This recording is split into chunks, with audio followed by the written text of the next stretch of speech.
9 మంది జనసేన ఎమ్మెల్యేలతో Pawan 1-to-1 meeting నిర్వహించినట్లుగా తెలుస్తోంది. ఒక్కో ఎమ్మెల్యేతో 30 నిమిషాలు రహస్య సమావేశం జరిగింది. పవన్ చేతిలో ఎమ్మెల్యేల రిపోర్ట్స్ ఉన్నాయట. నియోజకవర్గాల వారీగా అక్కడ ఉన్నటువంటి నివేదికలు తెప్పించుకున్నారు జనసేనాని. రిపోర్ట్స్ ఆధారంగా ఎమ్మెల్యేలకు స్పెషల్ క్లాస్ స్పీకర్ అట. ఎమ్మెల్యేల పనితీరుపై అసంతృప్తి వ్యక్తం చేశారని, పనితీరు మార్చుకోవాలంటూ సీరియస్ వార్నింగ్ ఇచ్చారంటూ కూడా తెలుస్తోంది. 9 మంది ఎమ్మెల్యేలతో ఒక్కొక్కరిగా 30 నిమిషాల పాటు ఆయన భేటీ అయ్యారు. నియోజకవర్గంలో ఏమేం సమస్యలు ఉన్నాయి, ఏమేం పనులు చేస్తున్నారు, ప్రజల నుంచి ఎలాంటి కంప్లైంట్స్ వస్తున్నాయి, ఆ కంప్లైంట్స్కి ఎలాంటి పరిష్కారాలు మీరు చూపించగలుగుతున్నారు, ప్రజలు ఎంతవరకు సంతృప్తిగా ఉన్నారు వారి పని పట్ల, ఇలా అన్ని విషయాలను వాళ్లతో చర్చించారు అంటూ తెలుస్తోంది. అలాగే పార్టీని పూర్తి స్థాయిలో ప్రజల్లోకి ఎలా తీసుకువెళ్ళాలి, కేడర్ని మరింత బలోపేతం ఎలా చేయాలి, బూత్ లెవెల్ వరకు పార్టీని ఇంకా బలంగా ఎలా విస్తరించాలి, ఇలా అన్ని విషయాల గురించి వారితో చర్చించారు. వారి నియోజకవర్గాల్లో పరిస్థితులను వారు ఎక్కడెక్కడైతే నెగ్లెక్ట్ చేస్తున్నారో, ఏవే సమస్యలను పరిష్కరించలేకపోతున్నారో, ఇలా అన్ని విషయాలను వారితో డిస్కస్ చేశారు. ప్రజల్లో వారి మీద వ్యతిరేకత ఉందని వారికి వార్నింగ్ ఇచ్చినట్లుగా కూడా తెలుస్తోంది. పనితీరు మార్చుకోవాలి, మెరుగుపరుచుకోవాలని వారికి వార్నింగ్ ఇచ్చారంటూ సమాచారం అందుతోంది. సో మొత్తం 9 మందితో పవన్ భేటీ అయ్యారు. ఒక్కసారి ఎవరెవరితో భేటీ అయ్యారనేది చూస్తే మనం మండలి బుద్ధప్రసాద్, అవనిగడ్డ ఎమ్మెల్యే మండలి బుద్ధప్రసాద్తో భేటీ అయ్యారు. ఆ తర్వాత దేవవరప్రసాద్, లోకం నాగమాధవి, గిడ్డి సత్యనారాయణ, పంతో నానాజీ, సిహెచ్ వంశీకృష్ణ, అలాగే నిమ్మక జయకృష్ణ, పంచకర్ల రమేష్ బాబు, సుందరపు విజయ్ కుమార్లతో, వీళ్ళందరితో మొత్తం 9 మందితో పవన్ భేటీ అయినట్లుగా తెలుస్తోంది. ఇప్పుడు ఈ భేటీ కేవలం జనసేనలోనే కాదు, ఇటు టీడీపీలో కూడా పెద్ద చర్చకు దారి తీసింది. అంటే ఎందుకు భేటీ అయ్యారు, ఏమి సూచనలు చేస్తున్నారు, వాళ్ళకి ఎలా గైడ్ చేస్తున్నారు అనేది కూడా చాలా కీలకమైన చర్చ జరుగుతున్నట్లుగా తెలుస్తుంది. అయితే ఈ 9 మందితోనే ఎందుకు భేటీ అయ్యారు, మరి మిగతా ఎమ్మెల్యేల పరిస్థితి ఏంటి అంటే వాళ్ళది పర్ఫార్మెన్స్ బాగుందా, మిగతా వాళ్ళది ఈ 9 మంది విషయంలోనే ఏదైనా పర్ఫార్మెన్స్ విషయంలో, లేదంటే ప్రజలు సంతృప్తిగా లేకపోవడమా, లేదంటే కంప్లైంట్స్ ఎక్కువ రావడమా, కారణం ఏంటి అనే ప్రశ్న. ముఖ్యంగా ఈ 9 మందికి సంబంధించిన ప్రోగ్రెస్ రిపోర్ట్ జనసేనాని చేతిలో ఉన్నట్లుగా తెలుస్తోంది. నియోజకవర్గంలో ఉన్నటువంటి పరిస్థితులు ఒక పక్క, మరోపక్క ప్రజలు ఎంతవరకు వీరి విషయంలో సంతృప్తిగా ఉన్నారు, ఎక్కడెక్కడ కంప్లైంట్స్ వస్తున్నాయి, ఏమేం కంప్లైంట్స్ వస్తున్నాయి, అట్ ది సేమ్ టైం పార్టీకి ఈ నాయకులు ఎంతవరకు మద్దతుగా నిలబడగలుగుతున్నారు, ఇలా అన్ని విషయాలను మాట్లాడినట్లుగా తెలుస్తుంది. Let's know more details.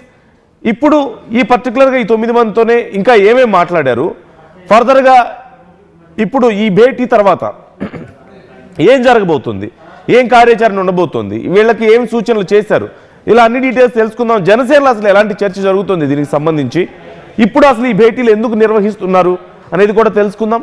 మా ఏపీ ఇన్పుట్ ఎడిటర్ కృష్ణమోహన్ మనతో జాయిన్ అవుతున్నారు. కృష్ణమోహన్, డీటెయిల్స్ ఎలా ఉన్నాయి, ఈ 9 మందితో ఎందుకు భేటీ అయ్యారు, వాళ్ళకి ఏం చెప్పారు, డీటెయిల్స్ ఏంటి ఓవరాల్గా? జగన్మోహన్ రెడ్డి అంటే చంద్రబాబు ఇటీవల కాలంలో మంత్రులతో ప్రత్యేకంగా మాట్లాడటం, ఎమ్మెల్యేలతో ప్రత్యేకంగా మాట్లాడిన తర్వాత జనసేన అధ్యక్షుడు పవన్ కళ్యాణ్ ఇప్పుడు సిరీస్ గా పార్టీ అంతర్గతంగా జరుగుతున్న వ్యవహారాల మీద ఫోకస్ చేసినట్టుగా మనకు చాలా స్పష్టంగా అర్థమవుతుంది. బేసిక్గా పవన్ కళ్యాణ్ ఈరోజు దాదాపుగా 9 మంది ఎమ్మెల్యేలతో ప్రత్యేకంగా భేటీ అయ్యారు. అయితే ఈ భేటీని చాలా సీక్రెట్ గా జరిపారు, ఎక్కడ అత్యంత వ్యూపంగా వ్యవహారాన్ని అయితే నడిపించారు ఆయన. అయితే వచ్చిన ఎమ్మెల్యేలతో దాదాపుగా అరగంట సేపు ఒక్కొక్క ఎమ్మెల్యేతో చాలా డీటెయిల్ గా మాట్లాడారనే సమాచారం తెలుస్తోంది.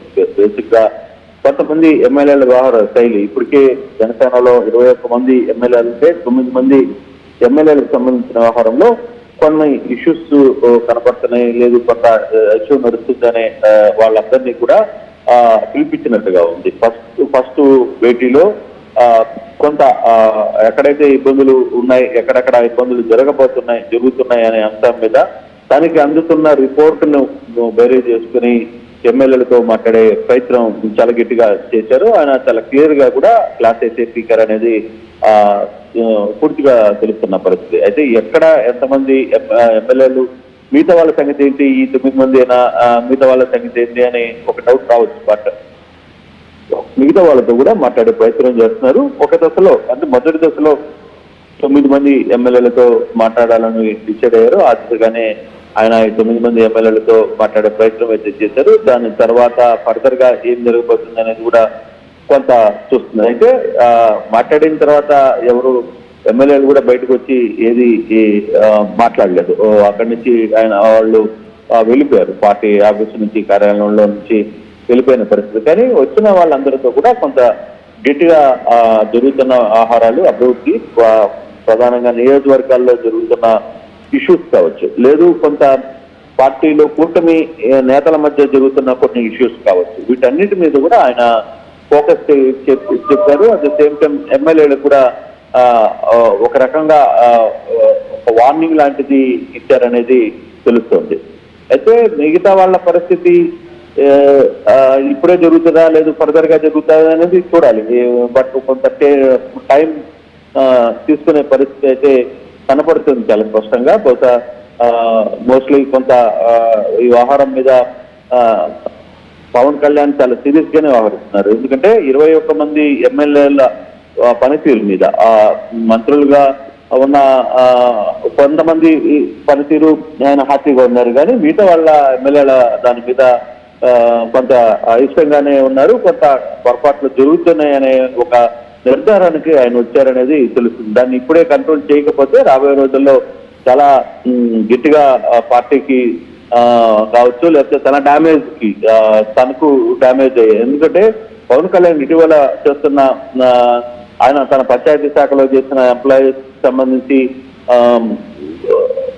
పదోన్నతులు కావచ్చు, లేకపోతే చాలా వ్యవహారం మీద ఆయన చాలా పకడ్బందీగా వ్యవహారాన్ని నడుపుతున్నారు. తన శాఖను ఎవరిని ఎంటర్ కానివ్వడం లేదు. తన శాఖలోకి ఏ మంత్రిని కూడా ఎంటర్ కానియకుండా పూర్తిగా కూడా తాను శాఖలో ఏ విధంగా చేయాలనుకుంటున్నారో పూర్తి స్వేచ్ఛతో అక్కడ ఇప్పుడు పంచాయతీరాజ్ వ్యవస్థలో చాలా మార్పులు వచ్చాయని కూడా చెప్తున్నారు. బట్ తీరా మిగతా వ్యవహారాలు, ఎమ్మెల్యేల వ్యవహారం మీద ఆయన చాలా అసంతృప్తిగా ఉన్నారనేది చాలా క్లియర్ గా అర్థమవుతుంది. ఆ నేపథ్యంలోనే ఈరోజు కొందరిని పిలిచారు.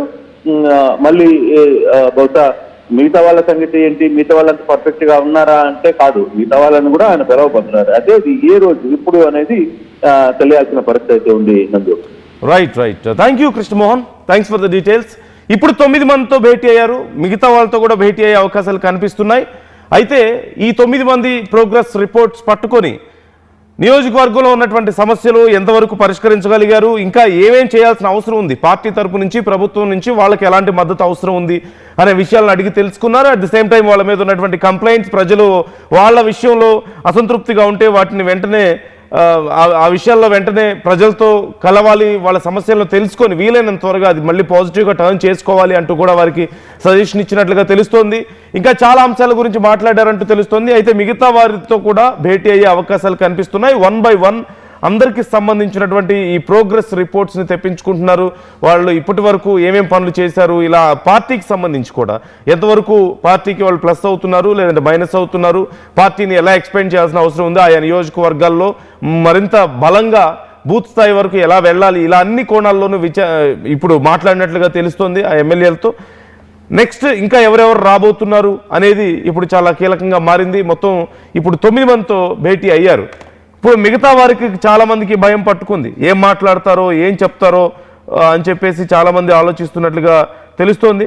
ఈ నేపథ్యంలో ఈ అంశానికి సంబంధించి మీరేమనుకుంటున్నారు? ఇప్పుడు మరోవైపు టీడీపీలో కూడా దీనికి సంబంధించి చర్చ జరుగుతున్నట్లుగా తెలుస్తోంది. టీడీపీలో సైతం ఏం మాట్లాడుతున్నారు, పవన్ డిప్యూటీ సీఎం వారికి ఏమేమి సూచనలు చేశారో, ఏమేమి చెప్పారో అంటూ డిస్కస్ చేసుకుంటున్నట్లుగా తెలుస్తుంది. మరొకసారి ఆ లిస్ట్ చూస్తే ఎవరెవరు ఉన్నారు దీంట్లో అనేది, అవనిగడ్డ ఎమ్మెల్యే మండలి బుద్ధప్రసాద్ ఉన్నారు. అట్ ది సేమ్ టైం దేవ వరప్రసాద్, లోకం నాగమాధవి, గిడ్డి సత్యనారాయణ, పంతో నానాజీ, సిహెచ్ వంశీకృష్ణ, నిమ్మక్క జయకృష్ణ, పంచకర్ల రమేష్ బాబు, సుందరపు విజయ్ కుమార్, వీళ్ళందరితో కూడా పవన్ భేటీ అయ్యారు. సో ఈ భేటీకి సంబంధించి పవన్ పూర్తి స్థాయిలో ఇక జనసేన మీద ఫోకస్ చేస్తున్నారు. అంటే ప్రభుత్వం తరపున డిప్యూటీ సీఎంగా ప్రభుత్వం తరపున పనిచేస్తూ ఉన్నారు. ఆయన వెళ్లాల్సిన కార్యక్రమాలకు వెళ్తున్నారు. పల్లెటూర్లకు సంబంధించి అక్కడ రోడ్లు వేయడం, అక్కడ కొన్ని కార్యక్రమాలు మనం చూసాం. మారుమూల ప్రాంతాల వరకు జనసేన ద్వారా అక్కడ ఏర్పాటు చేసినటువంటి ఎన్నో కార్యక్రమాలు మనం చూసాం. ప్రభుత్వం తరపున ఏర్పాటు చేసినటువంటి కార్యక్రమాలు ఇవన్నీ కూడా ఇప్పుడు పార్టీని పటిష్టం చేసే దిశగా కూడా ఇప్పుడు అడుగులు వేస్తున్నట్లుగా తెలుస్తోంది. అంటే ప్రభుత్వంలో తన బాధ్యతను నిర్వర్తిస్తూనే మరోవైపు జనసేన అధినేతగా పార్టీని మరింత బలంగా ఎలా ముందుకు తీసుకువెళ్ళాలి, ప్రజల్లోకి మరింత బలంగా ఎలా తీసుకువెళ్ళాలి, పార్టీని ఇంకా బలోపేతం ఎలా చేయాలి, బూత్ స్థాయి వరకు ప్రజలతో ఎలా మమేకం అవ్వాలి, కార్యకర్తలతో ఎలా మమేకం అవ్వాలి. ముఖ్యంగా ఈ మధ్య కాలంలో కొన్ని నియోజకవర్గాల్లో జనసేన క్రింది స్థాయి నాయకుల మీద కంప్లైంట్స్ వస్తున్నాయి. కొంతమంది కార్యకర్తలు పార్టీలో ఇంపార్టెన్స్ ఉన్న వాళ్ళ మీద కంప్లైంట్స్ వస్తున్న నేపథ్యంలో, కొన్ని ఇష్యూస్లో వాళ్ళు ఇన్వాల్వ్ అవుతున్న నేపథ్యంలో వాటికి సంబంధించి ఎలా డీల్ చేయాలనే విషయాన్ని కూడా పవన్ వారితో డిస్కస్ చేసినట్లుగా తెలుస్తోంది. సో ఓవరాల్గా Pawan is trying to focus on party, is trying to expand the party. ఇప్పుడు పార్టీని మరింత పెద్ద ఎత్తున ప్రజల్లోకి తీసుకువెళ్లాలనే ఆలోచనలో ఉన్నారు. సో మున్ముందు జనసేన తరపు నుంచి ఒక కార్యాచరణ ఉండే అవకాశం ఉందంటూ కూడా తెలుస్తోంది. జనసేన తరపున పార్టీని ఎలా విస్తరించాలనే దానికి సంబంధించి ఒక కార్యాచరణ ప్రకటించబోతున్నారని, అలాగే నాయకులకి కీలక బాధ్యతలు అప్పచెప్పబోతున్నారంటూ కూడా తెలుస్తోంది. సో ఏమేం బాధ్యతలు ఉండబోతున్నాయి, ఎలాంటి కార్యాచరణ ఉండబోతుంది, ఏం చేయాల్సిన అవసరం ఉంది, ఎక్కడ ఏ సమస్యల మీద ఫోకస్ చేయాల్సిన అవసరం ఉందని మీరు అనుకుంటున్నారు Janasena? Try to comment your opinions.